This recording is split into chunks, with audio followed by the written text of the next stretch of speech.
Дөньядагы бар тереклеккә дә су кирәк, чөнки тормышны тәэмин итүче химик реакциялар су ярдәмендә агалар.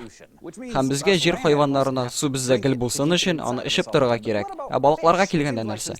Алар гел суда булу сәбәпле, аларга су эчәргә кирәкми дип уйларга була. Ләкин чынлыкта кайбер балыкларга су эчәргә кирәк, ә калганнарына юк. Бу балыкның төреннән һәм аның кайда яшәвеннән тора.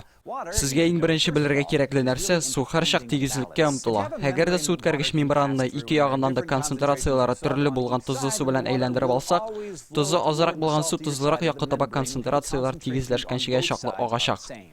Димәк, төше суда яшәүче балыкларга җиңелрәк. Аларның тәннәре тирә-яктагы судан тозлырак булу сәбәпле, төше су гадәттә саңаклары аша аларның каннарына эләгә. Балыклар суны ашаганда да бераз йоталар. Шулай итеп, суны алар күпмедер микъдарда кулланалар, шуңа аларга махсус эчәргә кирәкми. Ләкин концентрация балансын саклар өчен балыкларның тәннәрендә бераз тоз булу кирәк. Монда балыкларның саңакларында урнашкан хлорид күзәнәкләре эшкә керешәләр.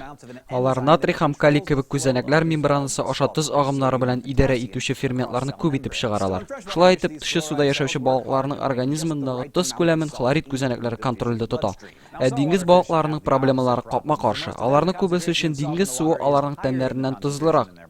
Димәк, артык тозлы диңгез суы балык сулаганда аның саңаклары аша үтеп, тәнендәге суны суырып ала. Шуңа андый балыкларга су күп эчәргә туры килә. Алар аны авызлары белән йоталар. Аннары соң су тозлы булу сәбәпле, аны куркынычсыз үзләштерә алу өчен чистартырга кирәк. Судагы барлык тоз биерләр аша чыгарыла. Бу балыкларның да саңакларында хлорид күзәнәкләре бар, ләкин инде бу очракта ул күзәнәкләр кандагы тозны тагы да тозрак булган суга чыгаралар. Шулай итеп, тирә-ягында су була торып та, кайда яшәвенә карамастан, балыкларга су балансын гел саклап торырга кирәк.